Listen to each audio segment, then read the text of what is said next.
founder brunch at the Evolve co-working space.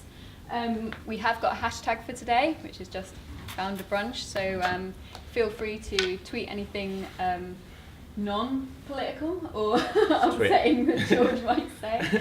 George has agreed to be very honest about everything that we ask him today, so there's no holds barred on questions or topics, or there's nothing off limits. But yeah, do bear that. Just edit that maybe. When tweeting. Yeah. So yeah, for those of you who don't know us, we're the Evolve Startup Support Team. My name's Samantha Deakin. We also have Janet Grant and Darren Chowings.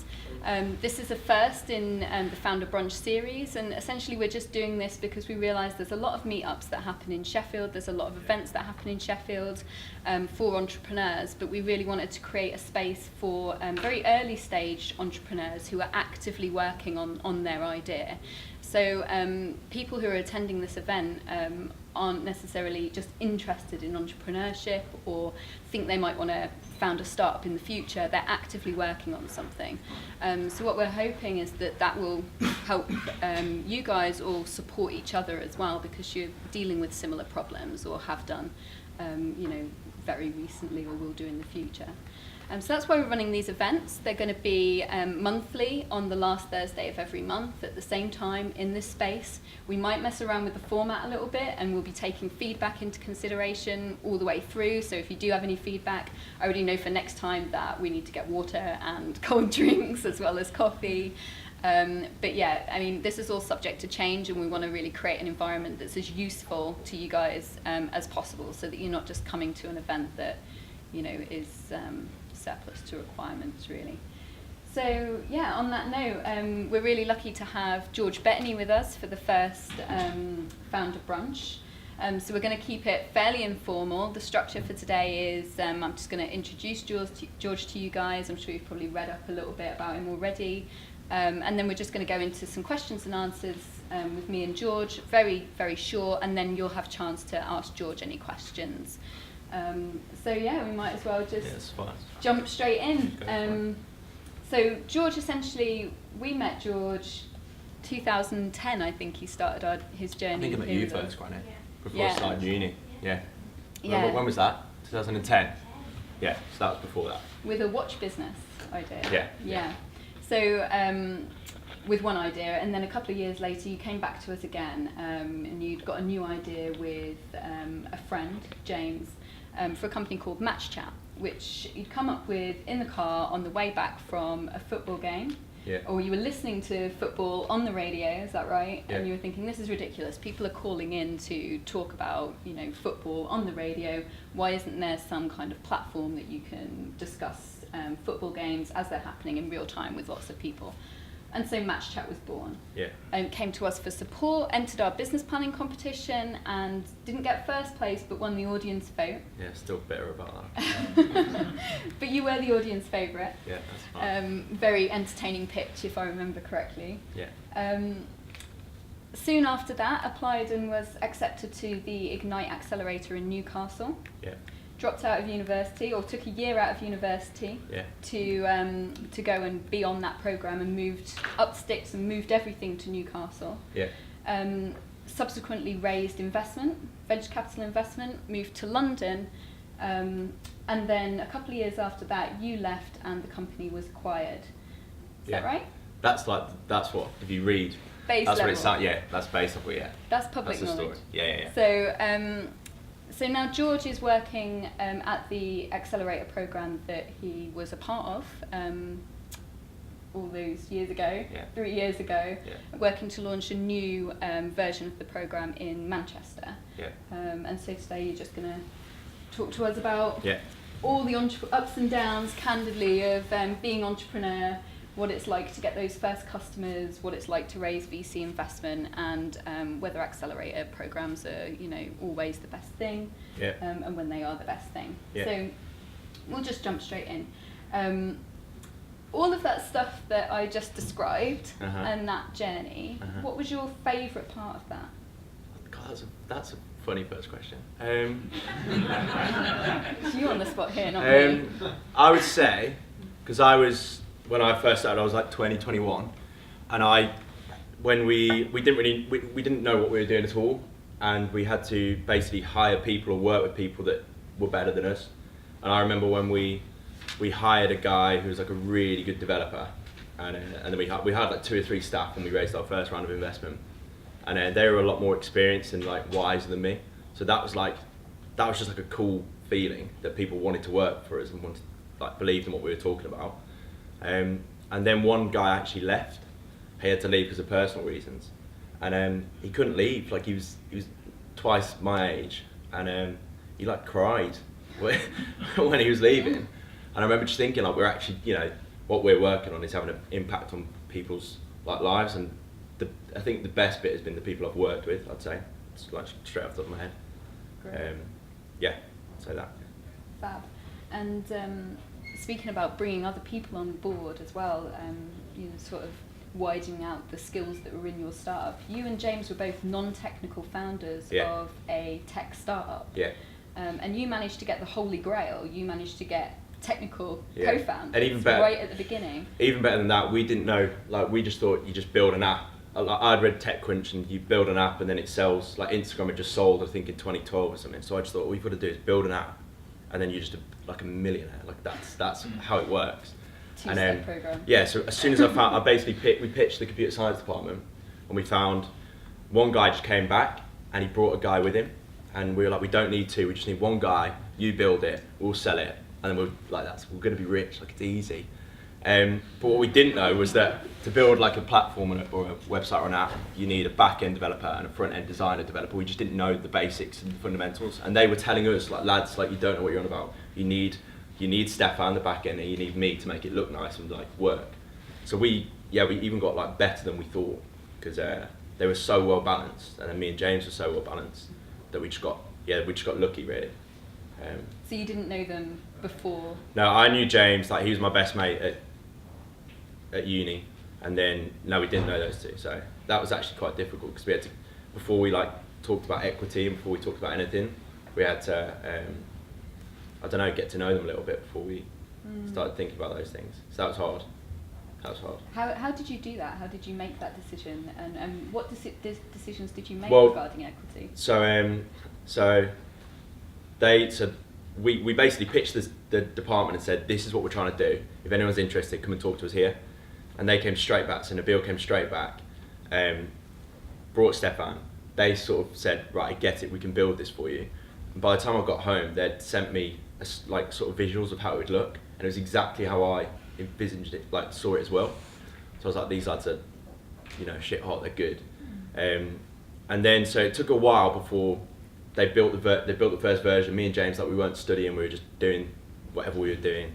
And then we worked on it for quite a while, and it got to the summer of like my second year at uni, and we basically decided, so Stefan was from Holland, Nabil's from London, we're from like the Midlands, so we were all about to go home for summer, and we said, look guys, like, let's go for this, let's all stay at uni or in Sheffield for the summer, let's work on it. If by the end of the summer we've got nothing to show for our work, then we'll stop and just do our 3rd year and just get it done, and we'll see. So Stefan didn't go home to Holland, Nabil didn't go home to London, we didn't go home, so we worked from here in the library for like 2 or 3 months, just solid, and that's when we talked about equity.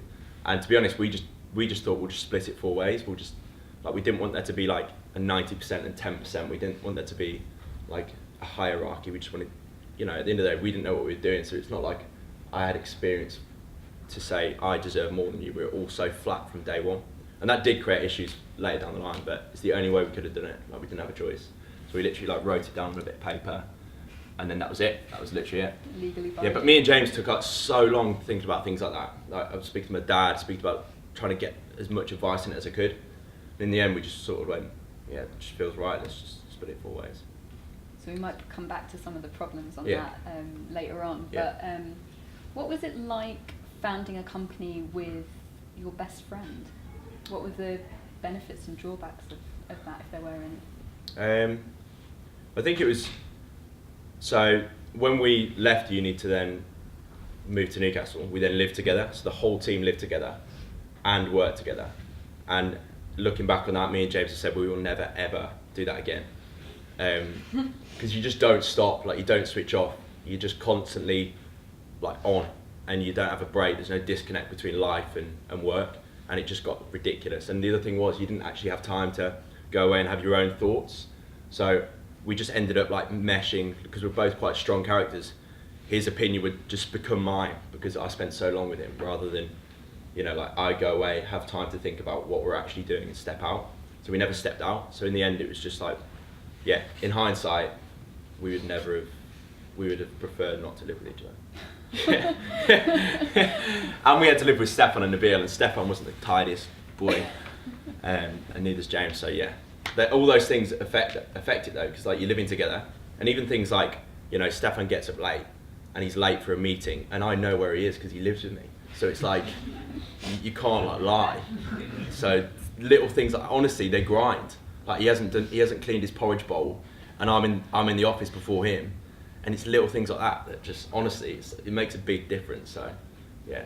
And was this when you were in Newcastle that you Yeah. were all living together? Yeah. Oh Yeah. wow. Okay, so you moved to Newcastle for the Accelerator program. Yeah. What stage were you at when you? I know a few people in the room here have either been on Accelerator programs or are maybe getting to the stage where they're considering, that they might be Accelerator ready. What stage were you at when you went to Ignite? I think we got quite lucky, I'd say, because we were the team. Apparently, we were like the 10th team, so they select a cohort of 10, and a lot of the other teams, some have come from like America, from ex-Google and ex-Apple. There was a few companies from London who were like making money, and we were like these students who were just like, we even like wore suits to our interview because we thought that's what you do in tech, and we just got laughed at because it was like a room of investors and stuff, and we just looked stupid, but we thought that we wanted to make an impression that we were serious. What are you supposed to wear? Just wear what you want, doesn't really matter, does it? Oh right. Yeah. So yeah, what was the question again? What stage were you at when you joined? So we probably had like a product where, so the basic app was that fans could talk around the live match, and we brought in like social stuff and people could message, and there was live stats. So we had like this basic web app that people could use, and to test the model, it was like varsity, uni-varsity. So we did a varsity version for like Sheffield versus Sheffield Hallam, and that like went ridiculous. Like I was in the library, and like on like 10 screens around me, people were on the site keeping up to date with varsity and using it to talk about varsity. And then so we had a spike of like thousands of hits and none. So we used that in our interview to say that, this is cool. We've done it for varsity, but we want to do it for like the Premier League, and we want to do it for other sports, and this is how big it could be. We've got a great balanced team. But really we had like no real proof. Other than that, we had no real proof that anyone would ever need MatchChat. Like they were already using Twitter, they were already using Sky. So we had an app and no one was using it. And we had a good team, like a strong balanced team. That's what I'd say. That's all we had. We had nothing really. So had you made any sales at that point? No, we had literally nothing. Like wow. Yeah, it was a joke. And there's two guys there's John Bradford, who's like Mr. Accelerator in like Europe, and Paul Smith, who's the founder of Ignite. And all the investors apparently didn't want us on.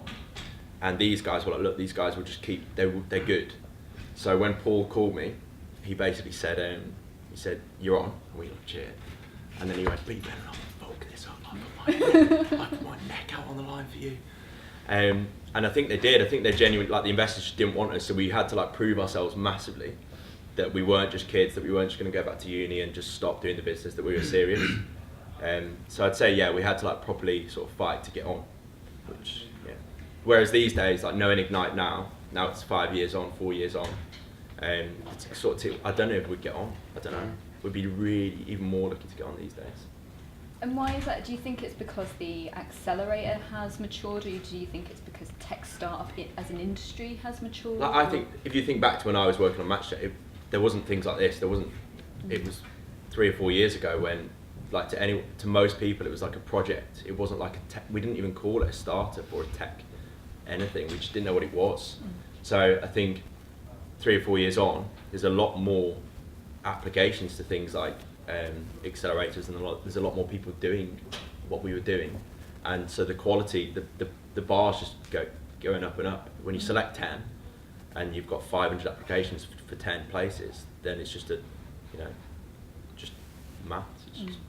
And is that realistic that for each cohort you get 500 applications? Well, for the one I've done in Manchester now, the deadline's tomorrow, and we've had about 250. But it's our first program, so we'll see how we do with it. But in London, we had 600-700. So quite competitive then, really. Yeah, and there's more than just Ignite. There's other accelerators too. So yeah, of course. That's the other thing. Although there's more startups trying to raise investment and go through accelerators, there's then more investors and there's more programs like Ignite. So I don't know, it's a balancing thing. Yeah. So thinking then about, you didn't have any sales at that point when you entered the accelerator, but you must have made sales at some point, because then at some point you raised investment. Yeah. So tell us, how did you get your first customers? What was your strategy for that? So so it's a 3-month program, and through the program we just had to prove that. So we wanted to show a line of growth in some way. So month 1, no one used the app still, and then we started doing partnerships with websites. So I was selling into publishers to try and drive traffic to the app, and that worked quite well. So we managed to, off the back of the accelerator, we raised about $250,000, 260k. That's VC. Yeah. Venture capital investment. Yeah, and there's an angel, in a couple of angels there as well, or one angel.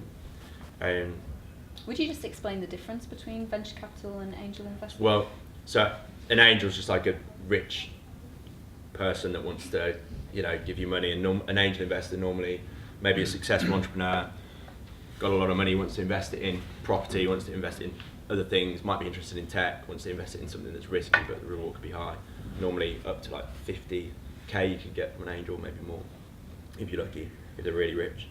And then a VC traditionally manages a fund, so anything from $1 million, 10 million, 50 million. They manage that fund and then invest it into X amount of companies per period. So we actually raised it. This is one of the reasons why we didn't do so well. We didn't raise from a VC. So in London, there's a lot of VCs where the actual fund is maybe come from a successful entrepreneur that's made like a shitload of money, and they want to give it to somebody to manage that fund and then invest it. Or the fund is managed by potentially like a previous entrepreneur, or somebody who really gets the space and really gets it. Whereas so Ignite was based in Newcastle, and the program was funded partly by a company called North Star. I don't know if we can put this on here, but we'll edit it out. They're a regional fund, so they're part of their, so they get 10 million to spend or 5 million to spend, and they say, right, we're going to spend this in the next 2 years. Because it's regional, they almost don't really, part of the criteria is to create jobs in the Northeast. That's one of the ticks. And so they're not a traditional VC where all they care about is like super growth, and they're not like experienced VCs themselves. They'd invested in quite a lot of tech, but not consumer tech like MatchChat was. Mm-hmm. So they couldn't really add too much value in terms of like advice and mentorship and help. And 2, the whole regional fund thing like actually became a bit of an issue later down the line when we moved to London. So yeah, the raising money, there's loads of different. Once you get into it, I didn't know anything about it at first. I didn't even know what a regional fund was. So when we got offered 260k and an angel wanted to invest 25, and it was just like, well, yeah, we'll take it. We're 21. That's cool. Let's do it. But we didn't really know what other options there were. We didn't know that it was good or bad, or only in hindsight now can I look back on it and think actually it might not have been the best deal. But they were still great investors. Yeah. Did the investment change anything? Yeah, big time. What did it change, and what was good and bad about that? Obviously, you had money. Because we were like living in a student flat. If you think about it, student flat in Sheffield, going out wherever we're going out on Viper rooms and the student union, and then 6 months later, we've got a board and a bloke who's given 25k of his own cash to like 2 young lads, and suddenly it's like, right, where's the money going to come from? You've got to make money or you've got to grow. And it's like the pressure, yes. And we've still got like our mates who are still at uni doing their 3rd year moaning about their dissertation, which is difficult, and I understand. But basically no one around us understood, like no one understood, like parents, friends, just me and James were in this like pressure cooker. And yeah, we'd never bosses now. Yeah, well, we were still the bosses, but we had to. Yeah, it's just a different game when as soon as you raise money, I can't really explain it. And I can explain it further, but it'd take a little bit of time. But it does change like everything as soon as you raise money. The emphasis is completely different. Okay. And just speaking about some of your friends that you were talking to, saying you removed yourself from that environment to start this company. Yeah. And your friends were still at university doing their third year. Did you ever feel that you were missing out on anything? No, because you like you guys know what I was like from even before I came to uni. I wanted to do stuff like this, so I think I was happier doing that stuff than, you know, my mates would just get up at, I don't know, they wouldn't make the most of their time, and I wanted to make the most of my time, build and do something good. So I was happy, to be honest. Yeah. It was just difficult that you couldn't really share it with them, and even like your best mates didn't really understand.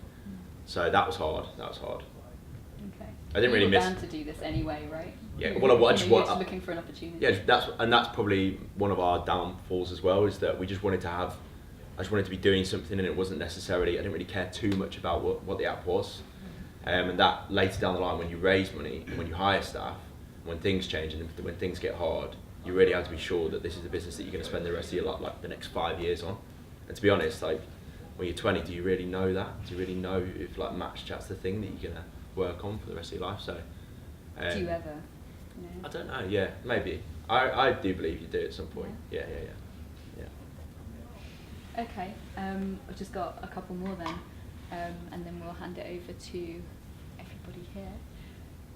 Did it ever occur to you that you might fail? Yeah. And why didn't that scare you away?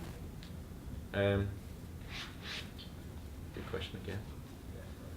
I don't know. It's just part of it. I just think, failure is just like one of those. It's just, if you're scared of it, then you won't do. Then you won't actually do. So like little things like we did. There was actually an enterprise competition. Do you remember the apprentice style competition that we did? And we did that in our first year at uni, and it was like the student version of the apprentice. And one of the things that we did in like the second week was we had to go and sell things and knock on shop windows and doors and sell. I can't remember what it was now. So I was like 19, and we were just like running around town, trying to sell these things into shops, and no one really wanted it. But so you just got shut down like all the time. And honestly, I remember that was like quite a big lesson. I don't know why, but just like basically getting shut down, and people saying, "No, we don't want. Like, who are you?" And I think if you just get over that, especially when you're like selling to customers and pitching to investors and applying to Accelerators, you just got to get used to just basically getting shut down and rejection. It's the same with dating, I suppose. Yeah. So you just got to get used to that. I've heard that being referenced before, actually. That exact same metaphor. You ask for a girl's number and she says no, then she just says no. Like so going out night after night after night, hitting on I don't know about that. And then getting up the next day and... no, that's not what I mean. But I think you just got to get used to it. And to be honest, not take it personally. But saying that, it's easy to say that now. But when we're in it, like James, my co-founder, he's been having like I don't know if you saw his latest post on Medium or LinkedIn about mental health and startups and stuff. No, I haven't. So it's just proper really stressful, and like he's suffered this year with like last year with like anxiety stuff, and I don't think when you're in it, you realise how much that pressure and that failure and that rejection, you do put up with it, and you do become as objective as you can about it, and don't take it personally, but it still can have an impact unless you. Cool. Yeah. And this is my last question before the audience. What do you know now that you wish you had known then? The one thing that I wish I knew, was that basically our product wasn't. No one really needed it. Like no one really loved it ever. And I think if I was to start again, like all I would want to do is work on something that when I put it out there, people are like emailing me and calling me saying, please, even if it's the shittest version of the product ever, the actual problem that you're solving or the thing that you're building is having such a big impact on someone else that they want it so much that they're willing to just keep asking for it. And we never had that. And basically, because we never had that, and we were really good at selling and pitching and hustling and talking about a vision and everything, we then raised money, went through an accelerator, raised loads of money, raised like too much money. And that all compounded the actual, if you actually look back, go down to just like the basics of business, which is build something that people need, like even the basics of like, you know, let's not talk tech, like anything. If you don't build something that's better than something else, or something that's really fucking good that people need, you haven't got a business. And in tech, that gets lost. People just want an app or a website or just something, just to be a tech entrepreneur and a startup. And it literally pisses me off, because I just think it's the most basic business fundamental to build something that people need. And it annoys me that I didn't do that from day one. And we were constantly trying to catch up, trying to make it work after that, rather than don't raise any money, don't talk to anyone else. Let's just try and build something that people need. And once we feel a pull, then we go from there. So yeah, I would just say, just make sure before you start think about anything else that you've got something that people love or fucking need. That's it. Thank you. That's you give George a round. Thank you for being so honest. Mm-hmm. And I guess it's over to you guys. That's all from me. Wow. Okay. Straight away in the front. Hi George, thanks for that. Just 1 second. Yeah, I was going to ask. Before you ask the question, if you could introduce yourself and just the sort. Because I don't know what you do. Like, I don't just say what you do or what you're working on or anything. Yeah. So I could just go Yeah. Well, my name's Matt. I'm a co-founder of a content marketing company called I&I Travel Media. Cool. We work with the travel industry. Yeah. We're sort of productising a lot of what we're consultants. Yeah. We have been for 5-6 years. What we're doing now is productising a lot of what we do, so we can sell it in a sort of SaaS way. Mm-hmm. So you've got like an agency, like is it an agency style, right, but you want to build a product that is more exactly like scalable to sell. We do a lot of stuff for lots of different companies. We want to distill it down to a much more focused product that we can sell and replicate. Yeah. On a much higher scale. Got you. I've got a bunch of questions, but I'll start with the simple one. It's a sort of double-headed question. So it's like 600 applicants to Ignite. Yeah. In London. Yeah. So what are they looking for? How are they evaluating those 600 people? And then the flip side is, how would a founder evaluate an accelerator? What are they? How do you judge between? So, first of all, what Ignite look for, or what I know most do, is how good is the founder, or how good is the team. That's literally number one. Why are they doing it? Why are they working on this problem? How driven are they? Literally, we ask questions like, what's your background, to understand, you know, if this all fucks up, can they just fall back on something? And that was one of our biggest challenges, is that we could go back to uni. Whereas, you know, we've invested in people that have, like, you know, gone through really tough, difficult times to do the business, so we know that they're fully committed, that they've got nothing else, so they have to make it work. Because you're looking at trying to invest in someone that will just knock down brick walls to make it happen. That's number one. And then number two is, how big is this opportunity? And then other than that, like, we don't really look at, you know, we don't look at too much else. It's really, how good's the founder? How big could this be?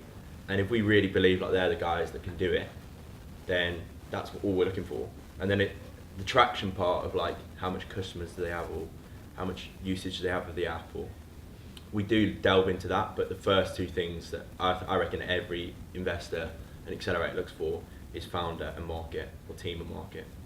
Mm-hmm. And then for you to look at accelerators, I would just get to know, like, the team that's behind it, and don't get too clouded by the noise of a brand and the noise of you know, like there's down in London, there's Techstars, Seedcamp, EF. They all do slightly different things. They all do it slightly differently.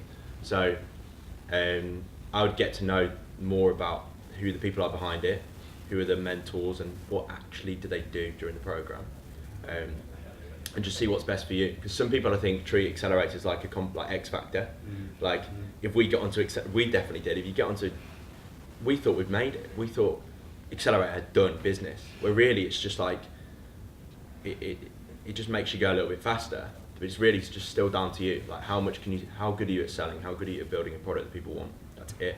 So it's just the same as anything really.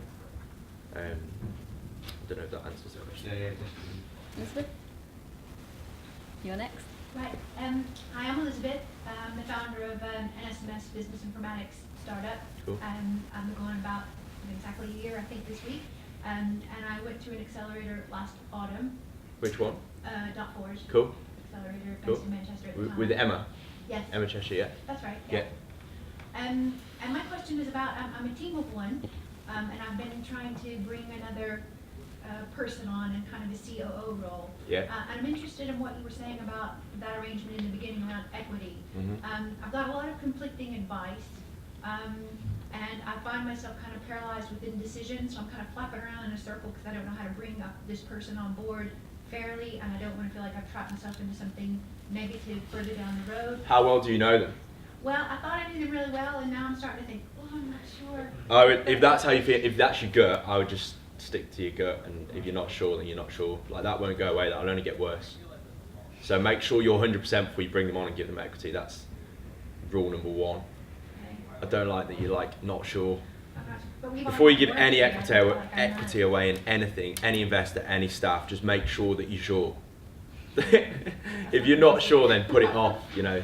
Isn't that where like vesting would come into play? So you could vest that over. Yeah, you can. Do you know about vesting where you can? Yeah, we have Yeah. different views of that. So for instance, with vesting, you Mhm. say that there's 6 months, within the first 6 months, you can just say see ya and not be tied to anything. Mhm. And that feels really harsh because we've only been kind of working together for maybe about a month. Yeah. And I'm already thinking, but we've been working together. So how do you But say? when we split it 4 ways, all of ours were vested as well. Yeah. So we all agreed that we'd all be vested, because basically vesting is where you don't take, basically if you left within the first 6 months or sometimes a year, you get nothing and it vests over 4 years. So say I've got 50%, first year I effectively get nothing, and then in my second year I slowly then start to earn that 50%. So yeah, if they're not up for vesting, then that means they're in it for short term, not long term. That's the whole point of vesting, that it gets people to buy in for the entirety of the company, of the journey. So then what's your view of the equity shareholding options, that kind of differentiation, that arrangement then with your team? Well, we are all equity, and then for like the people on our board, like advisors, we gave options, which is slightly different. But I would say, yeah, if you need this person, then keep the relationship going, and if you like them, but just make sure before you give any equity away that they're the right person. And how are you thinking of splitting it? Have you thought about that? Yeah, we've talked numbers, yeah. Okay. And is that conversation going well, or is it difficult? The numbers are fine. I think the vesting terms are, we have different views about that. Okay. And what are their reasons for it? What are their reasons for it? Yeah. I guess they just don't want to wait as long as I think they should. I don't know. I don't know. But they've got to buy into the fact that you're going to be working on this for, it's not a 6-month project, it's No. like a 5-year thing, at least, like 3 years at least. So if they don't buy into that, then you don't really want them. Okay. I don't know them, but that's one. Anybody? More questions? Hugo? Hi, I'm Hugo. I'm running recently founded a 3D printing business Cool. for the medical sector. Cool. I'm looking, right now, a lot of my business is tied in with a professional radiologist who's a specialist in their field, and I'm looking for a way to kind of automate the process so Yeah. that we can go out on a broader scale. Okay. I'm having trouble getting into the computer science department to find anybody who really knows what they're doing about that. So how do you pitch to the computer science department? When you say tied in, what do you mean by tied in? They're doing a lot of like the manual stuff. So it's taking an MRI scan, Mhm. and then they have to basically, because they're the doctor. Yeah, so they manually- So they have to be like, that's what you're looking for. And you then want to do I- that by tech. You want tech Yeah. to sort of analyse it and then Yeah. produce the same I mean, results that yeah. this guy's doing. Yeah. I think they're all in there, like that building Yeah, there. yeah. No, but what I mean is sort of like, when I say how did you pitch to them? Yeah. Did you go in and like, I guess I'm just confused about that. Did you go in and like give a pitch? or From did what you I can go in and remember, poster or something? we got to know somebody, like round here there was somebody that was like a lecturer that was working on like chef.ac.uk, the actual Yeah. uni website, and I just asked him and I think he let us pitch, and then we sent an email. He also let us send an email out, so we had loads of email responses too. Yeah. So just hustle the people at the top, and then Yeah. just be friends with them, and then they'll let you just do stuff like that, Yeah. or speak to anyone can that help you with that. Yeah. Cool. Another question? Can I ask you a question around the Accelerator? When you went on to the Accelerator program with F9, Yeah. did you go into it with a clear thing that this is what we're going to do, or did you feel railroaded by the program that they made you do things that you weren't expecting, and did you lose your creative flair, or did you find that they channeled that and helped you with it? I'd say like there were so many good things to it. Like we wouldn't have done what we'd have done without it. Like the kind of people that you meet and the kind of things that they make you do. Like there's no way if I'd have basically stayed where I was for another 3 months or a year, I'd have been able to do what I'd done. But the way an accelerator works is that they give you cash, but then they take a tiny bit of equity. So you're already on that. The whole point of an accelerator is to get you investment ready.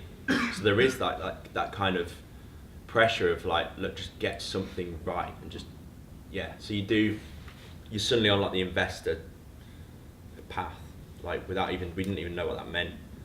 So yeah, there's the good stuff outweighs the bad, but in hindsight, I still think we were too premature for it. I still think I wish I'd have been able to go to a few different things that would have allowed me to like understand where I needed to be for that. And since I've started at Ignite, I've run these pre-accelerator workshops for free, just because I wished I'd have known. We did 4, and each workshop is on the fundamentals of what I wished I'd known before I went on the accelerator. And we accepted 10 companies or 10 teams onto it at a really early stage. 5 were just like, fuck, we don't want to do this, this is wrong. And the other 5 have really kicked on. And if anything, now we might take 1 team into the full accelerator, because we're just giving them the fundamentals of what they need to know. And I've just done that through what I wish I'd known and other people wish they'd known. So yeah, that's probably a challenge of the accelerators, and that's why we're now starting to take people that are later on, I'd say. A bit of a random question, but earlier on, I think Sam mentioned something about you setting up a watch company, or that was maybe your first thing. I just want to know what happened with that and how many business concepts you may have worked on before you got to MatchChat. Yeah, well that was a shit idea in my head. Oh my god. It was basically. Oh man, it's embarrassing. Someone found like the page that I built, and it's so embarrassing. It was basically like, so I'd worked in a watch repair, a jeweller's for like a tiny amount, and basically every day we had this queue of people coming in to fix their watches, and I learned how to do it, and it was so cheap. The margin on fixing a watch is like a stupid percent. So I was like, I'll just do this. When I go to uni, I'll just do this for students. Like, so it was called Watch It. I came, spoke to the team, they gave me a bit of cash. I spent it all on flyers, and I remember like I was giving out the flyers at the union. I watched like everyone just throw them on the floor, put them in the bin. One guy came with his flyer, so it's the most expensive acquisition model ever, 250 quid for one battery, which is a £5. So I lost 245 quid. And yeah, I had this big vision of like, we'll franchise it, we'll go into all the unis, like, you know, everyone needs their watch fixed. Like, but like I remember week 1 of coming into like my dorm, and I was like, no one's wearing a watch. I was just thinking this, but then I looked around and there are a couple. Yeah, but even if you break it, like a student as well, that's the last thing they care about, innit? They spend like £2 on a bottle of wine if they can. So, and I even did this map of like our competitors to prove to these guys that there was no competitors. There's like 10 watch repairs in this area, and I still tried to convince them that I was like unique. Anyway, so that, yeah, you literally did, didn't you? So I did that, and then I did all right with it. I made some money, and we did some like wristbands and stuff, and we sold them, and I did deals with jewellers to sell their watches, because I had my stand in the union. I was the first student to do I got the union to let me to sell out of the union. I was the first person to do it. The first time I tried to sell in the union, I basically set up my shop without asking anyone, and had all these wristbands, and I just went downstairs to bar 1 and said, can you put all the wristbands out, and if you sell them, I'll give you 25p, and sell them for £1. And they started selling them, and the next thing you know, I've had this call from like I don't know what his name is, the commercial director of the union, and said, George, is this George Bentley? Yeah, can you come in please? Came in, he didn't give me a bollocking, but he was like, mate, like this needs to be a bit more professional. Ask for forgiveness, not permission. Yeah. And then I was like, well, you should be supporting students. They need to be selling in the union. Like, how else am I meant to start my business? This is the best place to be. And he was like, yeah, fair enough. And then we had to go to like the VC, and he signed some paperwork after a few weeks. And then I don't know if students still sell out of the union, but they were like, we're going to still let people do it. There's an actual process for it now. Cool. So that's good. Maybe And then I got my mates to sell the wristbands, and I gave them 25p. So they're walking around with buckets. I'm sitting in my room, in Endcliffe, and at the end of the day, like my mates are coming with buckets of money, and I'm like working it out. So I just sat there and had this like network of people selling wristbands, and I made 300 quid or something. Like not good, but I didn't move, so it's fine. So that's those two. Then we tried to do a nightclub ticketing app, didn't work because couldn't find a developer, and then eventually this happened. And then it's the first time I had somebody else buy into it. It's the first time I wasn't on my own. And James was history and politics student. I was business management, and it's the first time I had someone like actually get sort of what I was trying to do, and he saw it with me. So that just helped having somebody else. What made you switch to tech or app development?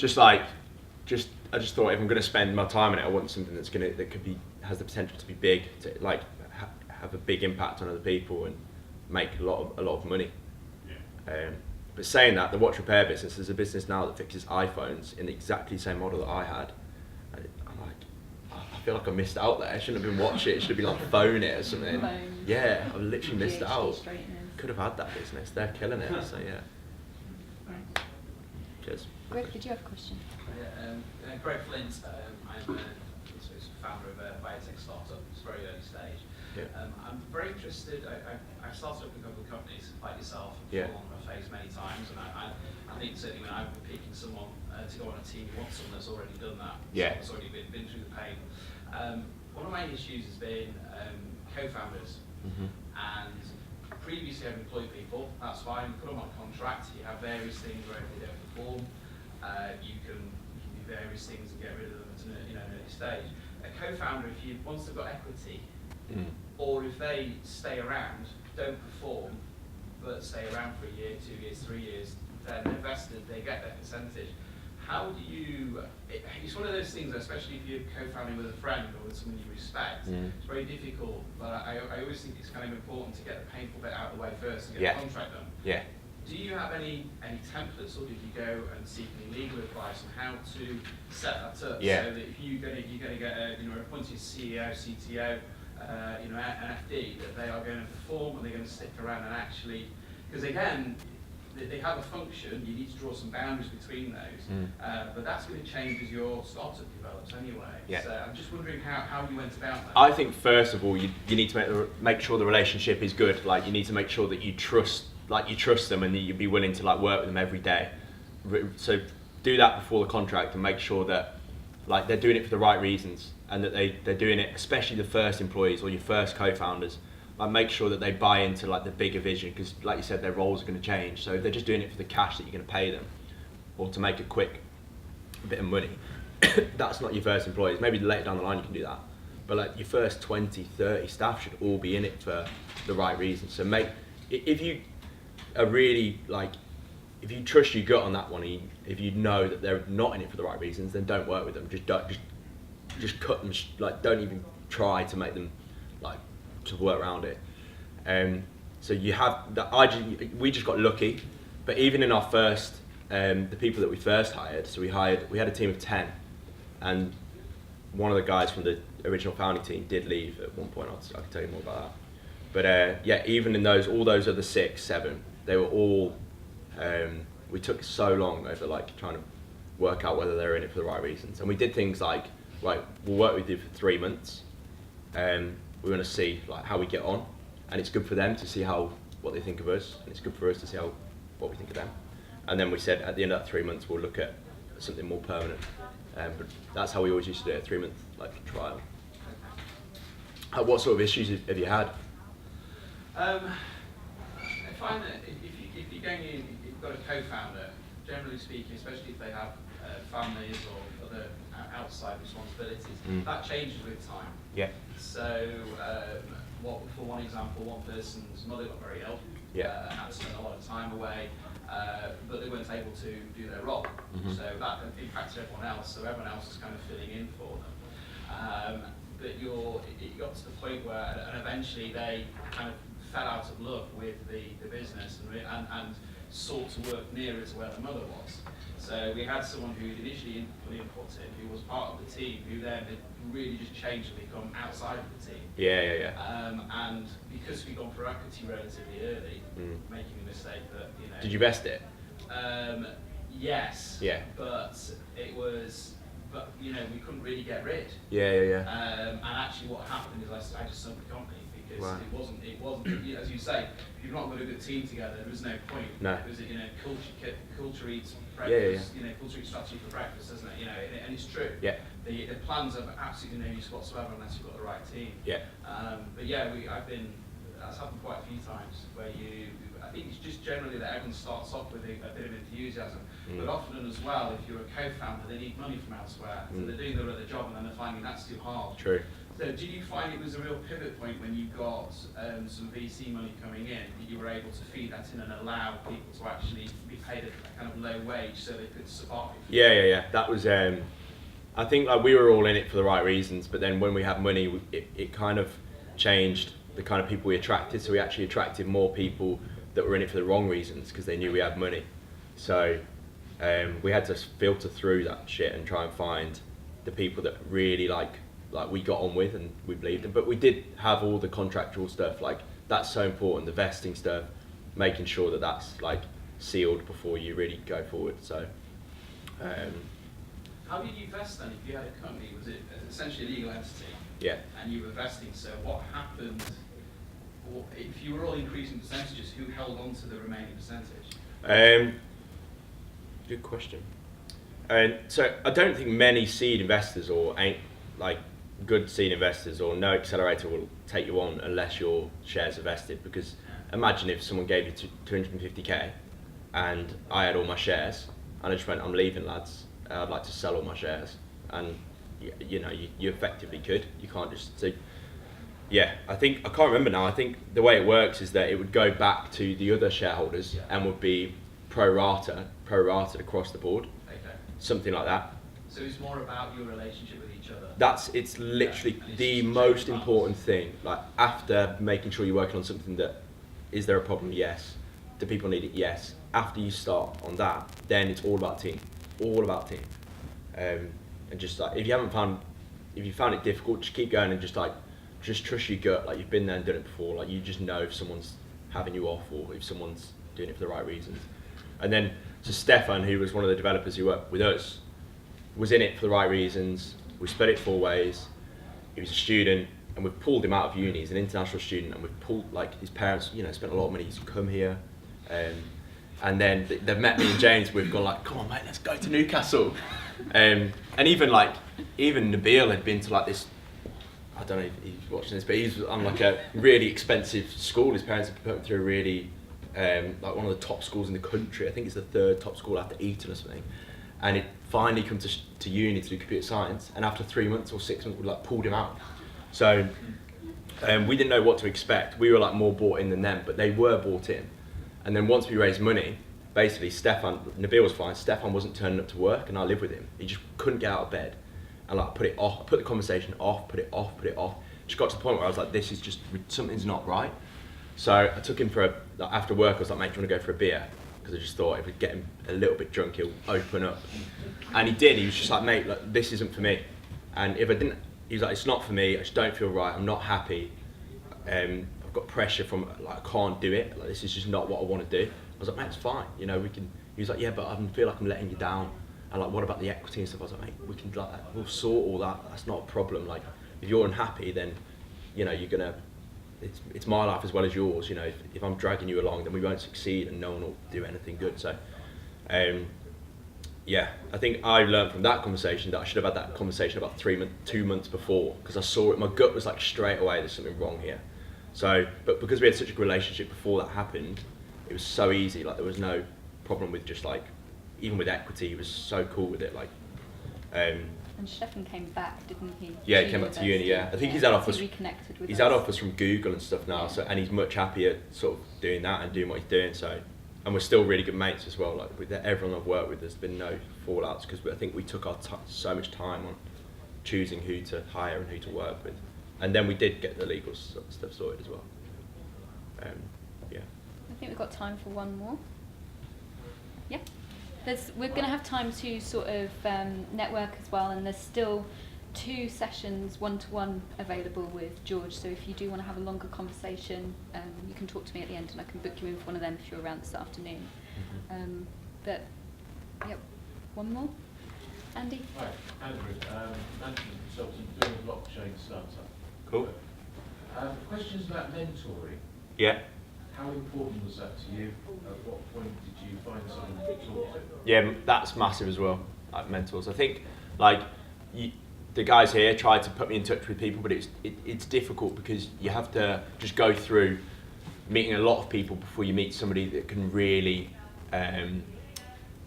like, 1, you get on with and you sort of trust their opinion, but 2, actually adds value. And I think it took me a while before, just meeting a lot of people before I met a couple, that I just knew, like, these are the guys I need to talk to more. Like, they've done it before and I just need to listen to what they're saying.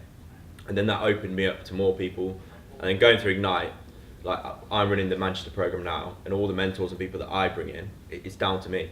So if I don't trust, I'm doing the filtering for the teams. I'm like, if I don't trust that guy, won't deal with the dicks, I'll just keep the good people in. So yeah, 1 is like making, it had a massive, to answer your question, massive impact, especially when you're like 20, 21, you don't know what you're doing. You need people that are more senior that just can tell you, you know, watch out for this or watch out for that. But in the same breath, we worked with, so the investor that invested in us, the angel, he was like a senior guy, like 60, quite a scary, sort of imposing character. Nice guy, we got on with him, we took our time, but strong, really strong character. And because I was young, I just, you know, if he told me to do something, I'd almost just do it. Because I just thought, he must know better than me, because he's older than me.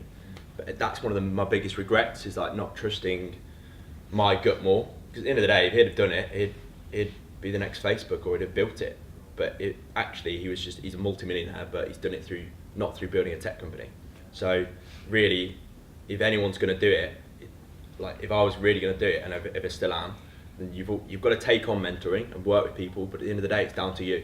So you've got to take on advice, listen, but take it or leave it sometimes. Like, So you are your own filter? Yeah, definitely. Like, people come to me now just because I work for Ignite, and people pitch me an idea and go, what do you think? And I'm like, well, yeah, it's all right, yeah, it's good. But what difference does it make if George Bentley thinks it's good or bad? It doesn't make any difference, really. And just because someone's a multi-millionaire or someone's built a company, yeah, they can say that's a cool idea, mate. But really, the ultimate test of a business is the market and the customers and the users. That's it. So the people that actually spend more time with their customers and with the market than they do going for coffees with people like me, then the better they'll do, I think. So I don't know if that's answered the question. Find good mentors, but not too many. Okay, so I just want to wrap up with one last question then, and we'll have time to go to for coffee and eat the rest of the muffins and maybe book you into a session with George if you want to. I just want to ask, is there anything that we should have asked you but we haven't?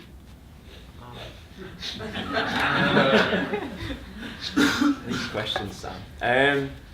Like I have a what? journalism degree, sorry. Does anyone else? I don't know. Have we missed anything that you'd expected to be talking about today? Or have we really missed the point with something massive?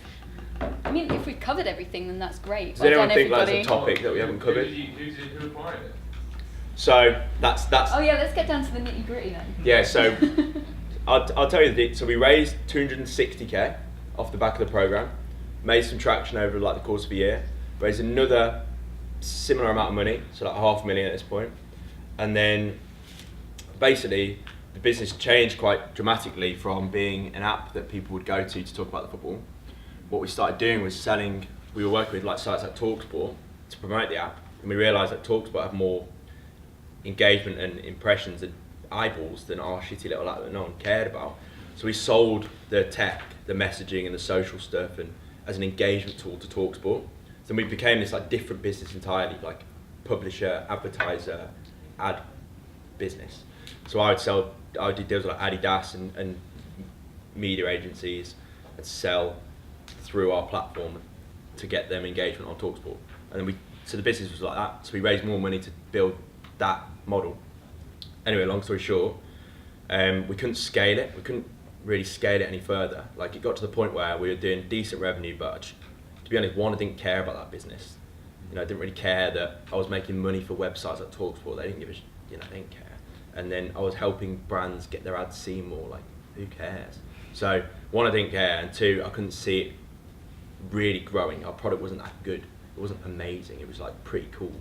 So after we'd raised that amount of money about a year ago today, I was like, look guys, like unless we dramatically change, this is going nowhere. Like we've raised a lot of money now to return this investment and more. I can't see us doing it unless we change everything. And basically the team, James, like founders, the investors were like, no, we feel like this is right. And I was like, well, I'll leave then, I think. It took me ages to come to that decision. I'll make it seem really simple now, but it took me months to realise like it wasn't right.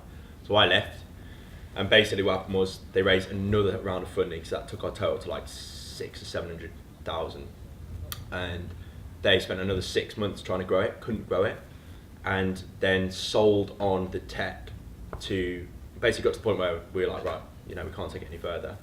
And when you raise that amount of funding, it's either you sell or go big, or you just fail. And really, like, yes, the tech got acquired, but really, like, no one made any money from it, really. So, Accelerator, I just call it successful failure. Somebody gave me that word, so I'm just gonna keep embracing that word, successful failure. That's a new one, I've not heard Accelerator, yeah. Yeah, we successfully failed, that's what I'd say. So the tech got acquired and now the team is all doing different things. So James is now effectively like a VC. He's managing money and investing in startups. I'm working with Ignite. Phil is now like a senior CTO developer at a big startup in Edinburgh. Nabil is working on loads of different cool things. And Pringle, yeah. So the team's all gone different ways. But yeah, I'd say we successfully failed, yeah. Okay, round of applause for George.